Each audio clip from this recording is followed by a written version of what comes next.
What if it wasn't about shutting the mind up or getting it out of the way or quieting it or emptying it? Learning to focus, really important. And it is the basis of any spiritual practice that you'll find anywhere in the world. Because if we can learn to focus, we can then learn to let go. Not trying to change the present moment, but coming into this place where you can observe the thoughts, but not be inside of them. Welcome, friends, to the Reiki Women podcast, an exploration into the profound depths of the system of Reiki from a Japanese spiritual perspective and how that relates to our modern lives. We are keeping it real to Reiki's origins, challenging the New Age stereotype that things like crystals, chakras, and angels are authentic aspects of the system. I'm Bronwen Logan, and when I'm not writing best-selling books about the Japanese system of Reiki, 75,000 readers and counting, I'm here debunking outmoded Reiki myths and coaching individuals and groups through my website, Reiki with Bronwen. And I'm Michaela Daystar, lead teacher and weaver of Heartscapes Reiki, connecting the dots between Reiki and environmental and social justice, because our individual healing cannot be extracted from healing relationship with the collective and with the land. And I'm Carrie from the Reiki Healing Society, here to help you transform your Reiki practice into a thriving, prosperous business. Because while passion fuels your purpose, it's time to make it sustainable, authentic, and beautifully you. We're three women diving into the heart of Japanese Reiki. We're building a community that centers women's voices and inspires well-being. We're not just for women, we're for everybody. Come join the conversation. Hello, friends. Welcome back to the Reiki Women podcast. Today, we have been sitting here in conversation for quite some time about what we might talk about. And in a wonderful display of the universe being a trickster, what we need to talk about was chattering at us the whole time, which was the overactivity of the mind. And more specifically, the way in which the practice of the system of Reiki really invites us to balance the mind with our other capacities, the other ways of knowing ourselves and the world, specifically through our bodies and through our hearts and our energy. And we often experience in meditative practices, in other sorts of embodiment-based practices, that the mind can feel like a hindrance. It can feel like it's in our way, that we literally can't get it to quiet down and get out of the way. But what if it wasn't about shutting the mind up or getting it out of the way or quieting it or emptying it? What if it was about finding the points of collaboration and connection between this incredible mind that we have that tends to be so forward and so present and our other ways of knowing?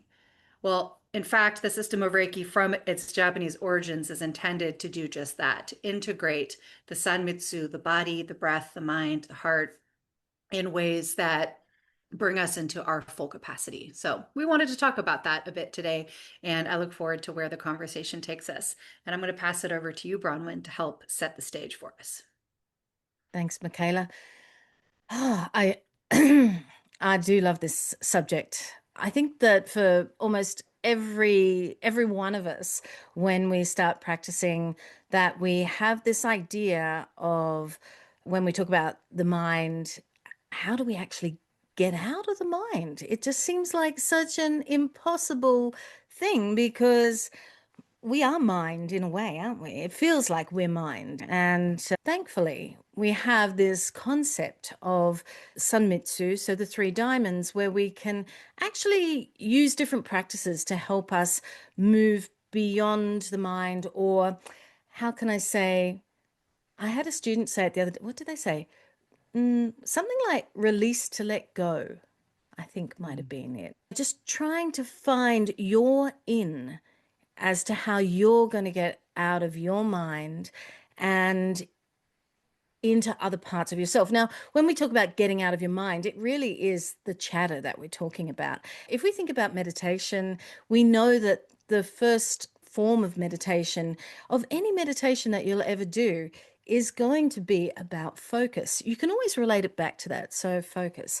And that might seem like we're not getting out of our mind if we're talking about focus. It almost sounds like they're yeah, they don't work together. But what we're doing is we're actually training the mind.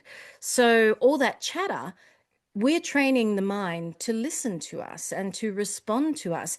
And when we say, okay, now we're going to do blah, blah, blah, that the mind goes, okay, I'm here. I'm going to do what is required at this moment, instead of going, there's cheese and toast in the, oh, I was going to say toast in the fridge. No, but I was just had cheese toasty on the brain, right?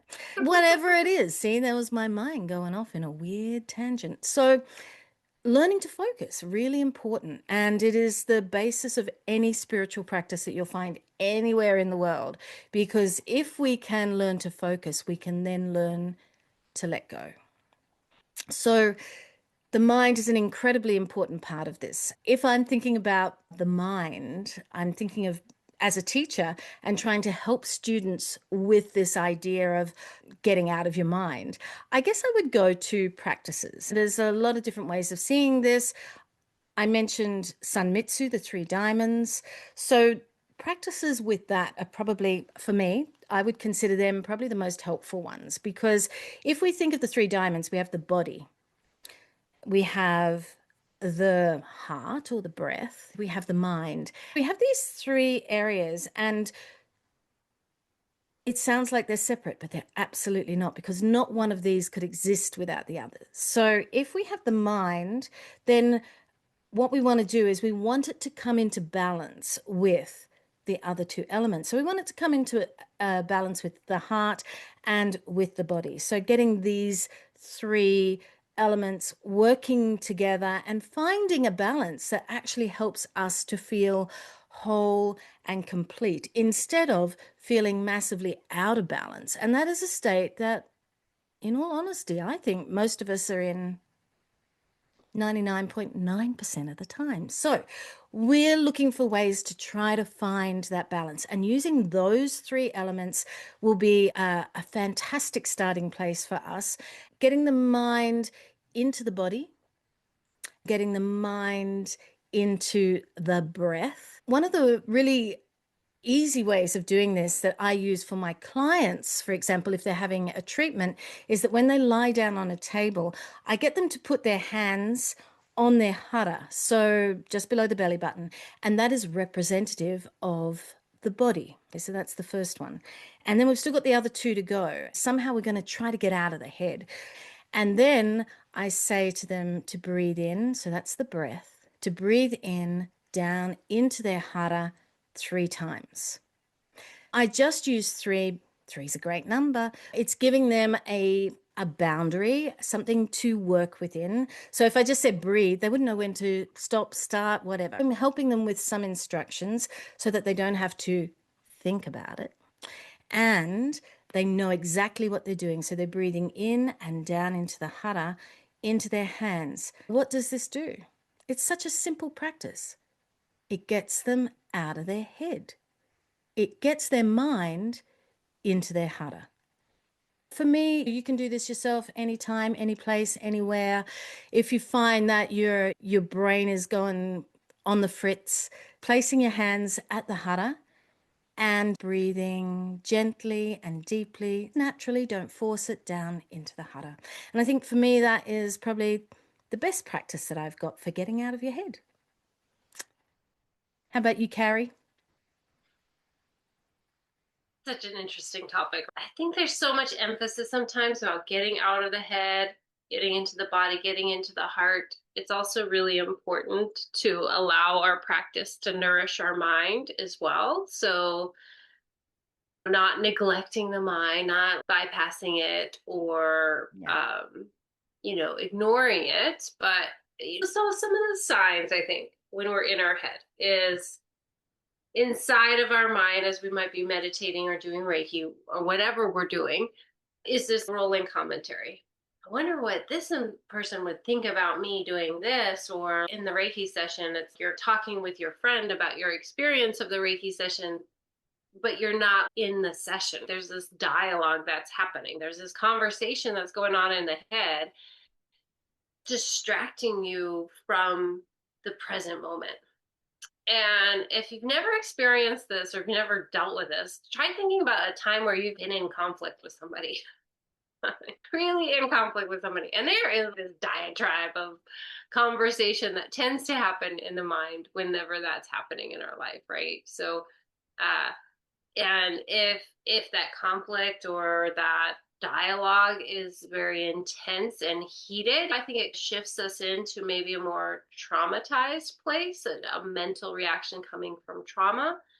And what I'm thinking of when I'm in that space, or what might be happening for somebody in that space, is they're not feeling safe for some reason or the other.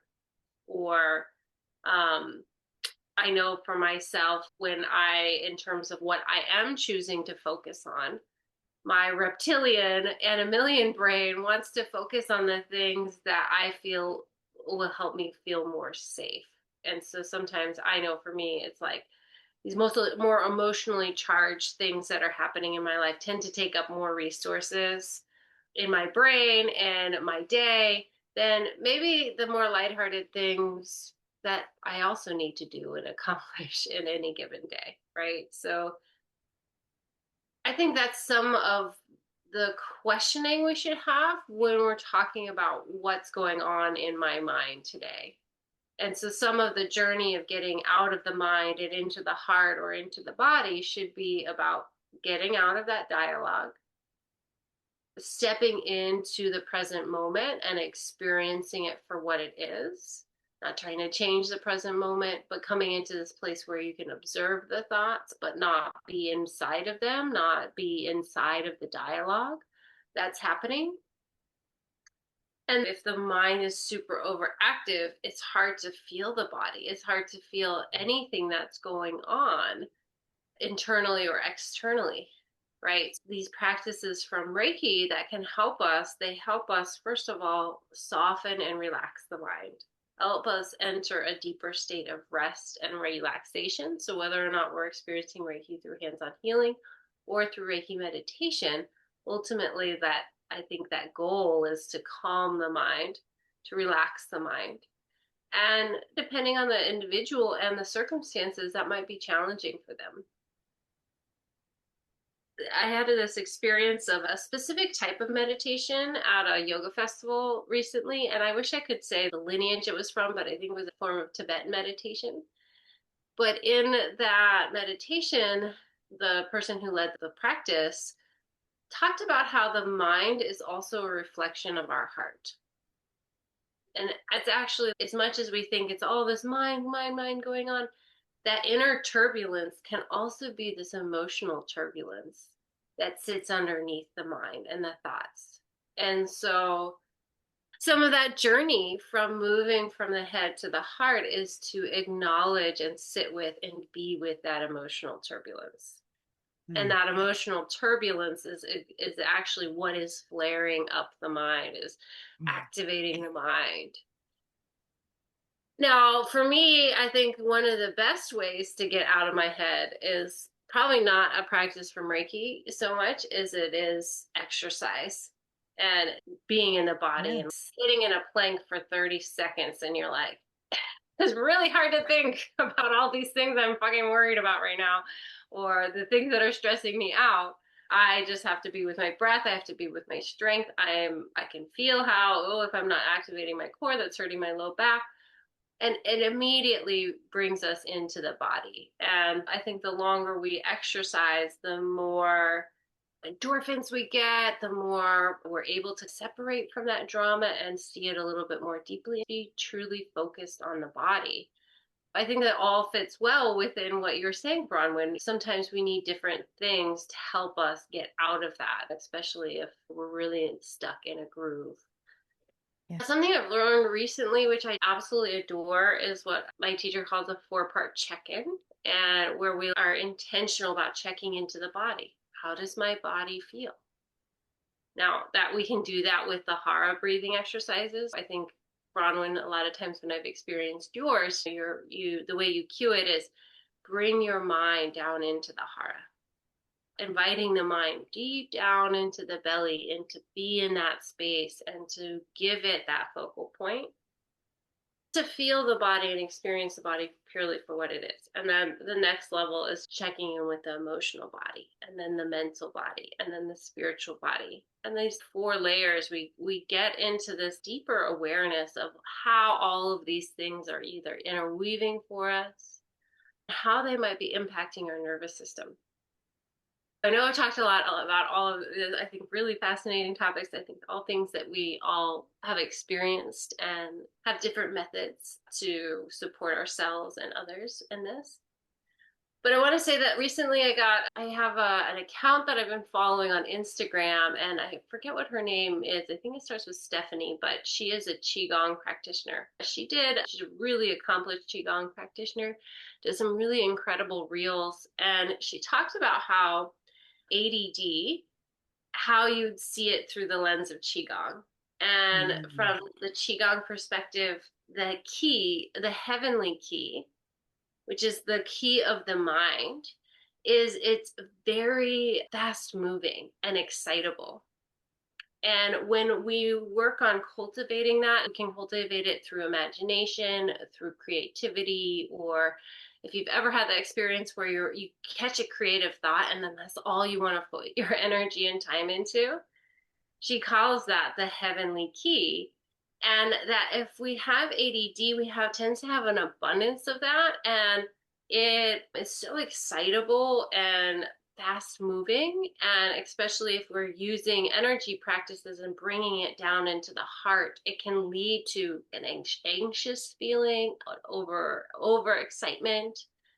She was just sharing some practices to help calm the high vibration or the high energy vibration of the energy, which I thought was just so fascinating. Yeah. So there's a lot of me talking. I'm going to pass it on to you, Michaela. Tell us what you think about this. Oh, yeah, it's such good stuff. There's so many directions to take it. My mind is going in so many directions. I'd love to know that creator because I definitely have all kinds of ADHD going on in my mind. And working with the Hatha and working with the Three Diamonds system has really helped me a lot to be able to really enjoy and take advantage of the superpower of the mind, the heavenly key, to be able to be so activated and to hold on to so many thoughts at once and leverage those thoughts. But when they're untethered, when they're dissociated from the body, then it's the spinning out, it's the hyperactivity, it's the inability to focus, the inability to make a decision and take action on all of the mental activity. And so these practices have been hugely impactful in my life, really, for a lot of ways, but in this realm in particular, because I really do experience that ADHD, like mental paralysis, that happens when there's too many thoughts vying for attention. And it's really easy when one is chronically experiencing something like that, or chronically experiencing anxiety, or these other representations of an untethered mind, to kind of vilify the mind and to see the mind as a source of suffering and a source of dissatisfaction and almost as an enemy sometimes. And that's a real shame because our mind is an incredibly important part of ourselves that has incredible capacities to it. And I loved the way that you spoke about practices that nurture the mind, Carrie, not shunting the mind and getting it out of the way or shutting it up or making it not active, or conversely, not practices that have us go so far into our mind that now we're dissociated out into space, right? But it's really truly about that integration and practices that bring the capacities of the mind, the incredible capacities of the mind, into relationship and collaboration with the incredible capacities of the body and the heart and the breath. And so we see that in the structure of the system of Reiki and the intention of the system of Reiki. And I love, Bronwen, the way that you described, the way that I was kind of interpreting part of what you were saying was giving the mind assignments, giving the mind something to do. You said, all right, put your hands on your belly. That helps bring the attention there. Breathe in. And it's funny how susceptible to instruction we can get, because as you were saying, yes, ma'am, I was breathing in, I was following your instructions. And it's giving the mind something useful to do and something that matters and something that helps. And that's something that I often do as well to help work with my overactive mind. To hold that with curiosity. There's so many different practices in part because we're going to need different things on different days. Different things are going to work for different people. So we want to hold all of these practices with some curiosity, with some lightness, and with some playfulness, and to experiment. And if one thing doesn't work, let that be an interesting point of reference and trying something else. But one of the things that sometimes works for me that I share with students, a student recently who had a similar question, is to really give our mind something to do when we're in those moments. And so she was having the experience of when she was in Joshin Kokyoho and in these meditations, she was really wanting to purely feel the sensation of the meditation without her mind narrating and giving her instructions and all of this. And it was not possible. Her mind was like, I am going to tell you what to do. I know how to do this practice. I'm going to tell you. And she was in this contention between wanting to feel the experience and having her mind be very active. So I said, what if we give your mind an assignment in that meditation? And let's be playful and curious about that. So we, went into Joshin Kokyoho. And in that space, I said, all right, mind, ask the body, what what is it that can only be known through the body? Ask that question and be open to noticing whatever comes through, whether that is an answer, whether it's a sensation, whether it's nothing, noticing what it is. And that was really helpful because it allowed her mind to have a job to do something important that mattered in the context of this practice and to do what it does best, which is to ask a question and be in a data collecting space, right? Now, we can get hyperfixated on having an answer. So there's a whole process that I do with my students around living the questions and being open to answers coming in forms that are not words. So there's context there as well. But it was fun to play with what if the mind and the body were in this conversation and they were in collaboration with each other.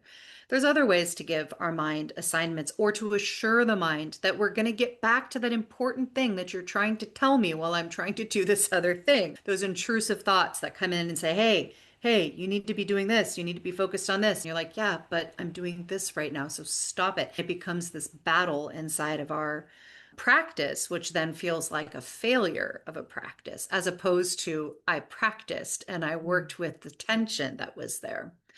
Working with finding creative ways of giving our mind reassurance that what it is saying to us matters. We will attend to that at another time, or we'll attend to it in a different way. We were doing some meditating earlier when I was working with my teaching apprentices. And I had quoted the first half of the introduction to a Prince song earlier in our conversation.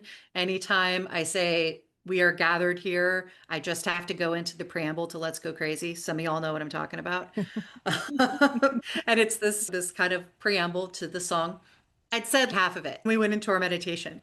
And all my mind wanted to tell me was, you didn't say the other half of the preamble to Let's Go Crazy. It's disrespectful to Prince, okay? You and my mind's like, you got to remember the words. It's chatter, chatter, chatter. And I'm like, what a dumb thing to be bothering me about when I'm trying to be in my meditation. But there's some part of my mind that really mattered. I said, okay, thank you for showing me. Thank you for reminding me that I forgot to do that. At some point in the rest of this class, I am going to say the other half of the preamble. I promise. Thank you for bringing that to my attention. That part of my mind was like, cool, got it, and went away. It was amazing. Just giving that reassurance. Yes, I hear you. I will respond to that right now. I'm not going to say it right now while we're meditating. So that's a silly thing, but it's a playful way to be curious about what our mind needs, what will nourish our mind. And sometimes that's reassurance that what it's telling us matters. Sometimes that's giving it something to focus on that is in the body, is in the heart. That brings us into these other places. It's so beautiful when our mind can really focus on our physical sensations because that is such a beautiful collaboration. And of course, the breath really helps to facilitate that as a physical sensation that can draw our attention. It's such an elegant practice, Joshin Kokyoho, and the related practices that use the breath as this intermediary between the body and the mind, bringing that point of harmony together and bringing our attention through the heart and into the body. So I think that's where this is really leading me is reminding myself and us to be creative, curious, playful, lighthearted about these tensions that can show up with the mind. To remember that so many of the ways in which our mind causes us suffering, at least in the day to day, there are ways that the mind can be out of balance in ways that go beyond what we're discussing today. But things like anxiety, things like ADHD, things like an overactive analysis, analytical mind, that a lot of these things can really be soothed by playing with bringing the mind into alignment with the body and the heart, and to respect what the mind is trying to do for us, trying so hard to do for us, even when the mind simply does not have everything that we need. The last thing I want to say, another thing that has been helpful for me and for my students in this, is to remember that, we're learning more and more about our bodies all the time. Science is advancing in ways that allow us to measure things and know things that we couldn't know before. And so we now know that we literally have three brains. That, of course, we have a brain, but there's also neurological cells and activity in the heart and in the gut. And lo and behold, that is the three diamonds, right? Yeah, Of love it. course, we have. Right? It's amazing. Yeah. It's like we have observed as people that there is this knowing that exists, not just in the mind, but in the heart and in the gut. And now science says there's neurons there, there's brain activity there. But one of the things that's fascinating for this conversation is that more data, more information flows upstream than downstream. More information is going from our gut and our heart up to our mind than our mind down to our heart and our gut. And so part of learning to focus the mind is focusing its attention on receiving wisdom and information and Yeah. data and sensation from downstream, from the body, from the heart, and allowing receptivity to be part of the mind's superpower, not a constant downflow of information from the mind. That's been a really helpful piece of information for Yeah, that's me great. and perhaps for you. Yeah, that reminds me of, I did an article this week. In it, I put in this little thing about one of those hara sayings that they have in Japan about the hara. And it's read the hara. Okay, so that's the saying, to read the hara. And that is about that our hara, so my hara reads your hara, and your hara reads my hara. And we have this communication happening. And it's like what you're saying. It's this whole thing. We think that all this stuff is happening in the mind, but it's actually throughout us because it's totally interconnected within us. And so whatever is going on in this hara, that it can actually think, right? So it can think and work stuff out, and then it tells us what's going on. And that is so beautiful. And it is one of the main reasons why we work so much with the hara, because it is this area of wisdom that informs us in so many ways. And I often talk about the posture. We talk about physical posture, always physical posture. But we know that if we have good physical posture, try to sit upright, it helps me have a good posture in my mind, for example. So my mind becomes upright. And what does that mean? I love the sense of having an upright mind. It means that I'm thinking ethically, I'm thinking clearly, straight, focused, all these beautiful things. But also then posture of the heart. Yeah, so we're thinking about using words to delve into these areas of ourselves in ways that, as you say, Michaela, curiosity. It's lovely. And be curious about ourselves and find ways to bring more balance into our lives. And I think, Carrie, you're so right that the terminology of get out of your brain, it doesn't work because it's telling us to do something that actually isn't correct because we're not getting out of our brain. But we are finding the balance between our mind, our heart, and our hara, and finding this balance and sitting into this beautiful, complete posture. Very beautiful. And I think for me that when I do Hatsareho, the practice, And you've both referred to ideas about this, but that really is where we are working with these three elements, where we are working at finding balance between these three elements. So, Joshin Kokyoho, I'm purifying the mind and heart with the breath. I think this is what people forget. The translation, it can be focus or purifying, but whichever you use, I'll use purifying for the moment. So when Chinese Buddhism came across to Japan in 600 AD, they brought kanji with them. And they had this kanji for the word shin. And when they explained to the Japanese what that kanji was, the Japanese said, "Oh, we already have that word, but it's not shin, it's kokoro."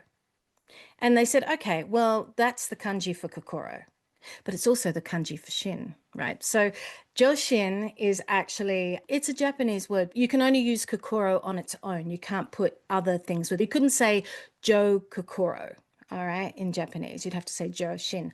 So shin is kokoro, and kokoro is heart and mind. But when we talk about this practice, we never talk about heart and mind, do we? We always say mind, right? But actually means heart and mind. So purifying the heart and mind using the breath technique. So what are we doing? We're breathing in, that's the breath part of it, and we're taking the heart and the mind to the hara. So it's exactly that, purifying through the hara, finding that strength in the hara, allowing that purity of reasoning to come through the hara. These practices are there telling us exactly what they are, and they are helping us to clear the mind, to focus the mind, and that the mind does not work on its own. It works with the heart and it works with the hara. And then we have Seishin Toitsu, where we breathe in through the hands. What are we doing? We're breathing through the hands into the heart and then down into the hara. Once again, we're using the mind to focus, to bring the breath to the heart, down into the hara. So it's again and again. And they're not getting rid of the mind. They're just, yes, giving them assignments. I like that. I'm all into homework. Allowing these three elements to work together in harmony. I think that's a really beautiful thing. And it's really special about our practice that we have these techniques to help us. I just love what you were saying, and it was so cool to talk more about the migration of Shin from China to Japan. It's been 10 years as a practitioner of Reiki before I even learned the word Kokoro, maybe even longer than that. So it's been a new word that I've been working with, but that whole notion of the heart mind, I think, sits well within the concept that I was mentioning earlier, is that the mind is the reflection of the heart, right? We haven't yet broke into the conversation about ego, which I think sits well within a conversation about the mind. That can be another thing that's going on inside of our head. I'm thinking about, as a practitioner, working with a client, maybe for the first time or even many times, noticing how we regard ourselves and how we want to be reflected back to our clients. Sometimes our ego has a certain idea of how we want to be presenting ourselves. It can get in the way in the process of healing. But more than likely, whether it be ego in the way or just anxious racing thoughts, underneath some of that is some emotional resistance or residue. With the ego in the way, it can really sit with that long enough. Maybe what's really there is that we want our client to respect what we do, or to see the value in what we do, or we don't want to be judged by our client, right? But all of that is something that's beyond our control. Sometimes the way our mind works is that we're in this self-protective place instead of being open to the experience. I hope that makes sense. But a lot of times when there is a lot of emotional turmoil or mental disturbance, there's this emotional key to that I think is so helpful. And once we unpack that, I think gives us so much greater clarity about what's going on in our mind. Okay, I'm going to pass it over to you, Michaela. I love it. I love that we've all three at various points in this conversation had some distraction happening in our environment that then we get to practice bringing our focus Focus. back while also tending to life, to allow the world to happen, to be while we practice being with ourselves. I loved your explanation of the deeper layers of the etymology of Joshin Kokyo. I'm going to share that with my students. I loved those nuances and adding in the interpretation of purification alongside focus Mm. as being these dual intentions for that practice. That really definitely tracks to my experience with it. And bringing in the ego as well, there's a tenderness there and all the ways in which one of the ways that our mind can cause suffering is in these self-consciously self-protective mindsets and mental habits that we can have. And the ones that you described, Carrie, and I have a couple of people in my life who need a lot of affirmation and validation and to be told that they're okay and that they're good and a lot more than I'm accustomed to. And it's a practice for ourselves and for the people in our lives who maybe have one of those ego things or those, we all have some form of our mind trying to protect ourselves in ways that become problematic and become difficult mental patterns to work with. The system of Reiki, so generous, so gentle, has an answer for that. It has the precept of being compassionate for ourselves. That Mm. when all else fails, when the mind is doing what the mind is doing and it's in its most intractable patterns and it's causing us the most suffering, that we can come back to compassion for that part of ourselves that's trying so hard to keep us safe and to keep us oriented and to keep us relevant and to keep us resourced in the way that we need to be. I love that. And then, of course, that brings the heart subtly into the conversation. And I love that concept of kokoro, the invitation to view our heart and our mind as a unified energy. And that if we're feeling one or the other out of balance, oversized in our awareness, that there's some balancing that needs to happen there. I spent a lot of time inside of a spiritual tradition before I started working with Reiki in this way. During the time I was working with Western Reiki, and then also in this other practice that was incredibly heart centered, which was beautiful. It was lots of beautiful experiences and learnings, a lot of tender, generous ways of practicing and thinking that was very healing for a lot of the women in this organization. But I did come to notice the pendulum swinging in the other direction of overemphasizing the energy of the heart. And there was language around putting the mind in its place, putting the mind behind the heart, that the mind's rightful place is in the back. And and I can understand that overcorrection of the heart gets disrespected, it gets vilified in society, it gets associated with weakness in all of these things. And so we want to emphasize and nourish the strength of the heart, the passion of the heart, the courage of the heart, all of the incredible parts of the heart, and to get the mind out of the way, to put the mind in its proper place. And working with Reiki in the way that we talk about here helped to heal what almost became an overcorrection that became very difficult for me to sustain. And it was almost the mind was, yeah, it wasn't kind to the capacities of the mind ultimately. So I think all of that is to say, I love the kindness, the gentleness, the compassion, the gracefulness of this practice, which all then amounts to great power and great strength, not weakness at all, incredible strengthening capacity when we bring all of these parts of ourselves into collaboration and connection with each other, each of them taking their rightful place as part of the rulers of our being, and none of them being subservient to the others, none of them being better or worse than the others, but having them really unified. It's really an incredible way of practicing, of living our life, and of relating to each other, and to relate to the ways in which an imbalance in any of these areas truly does cause us dissatisfaction and suffering. And there's a path out of that, thank goodness. Friends, we are coming to the end of our conversation. Obviously, these are themes that work their way into a lot of our conversations. I've loved this opportunity to really important aspect of the system of Reiki, one of the incredible benefits of this practice, and to continue centering this topic and this conversation in our further conversations. And folks, we'd love to hear what came up for you, experiences that you have had with the incredible capacities of the mind, including the capacity to be incredibly distracting and challenging. We'd love to hear what has worked for you, what has been frustrating for you, and what insights this conversation might have caused you to think about and leave you curious about. Please leave those in the comments below. Share this episode with those you think would benefit from the conversation, would have a lot to say about it. And be sure you're subscribed to this channel so that you can stay up to date with this conversation as it continues to move forward.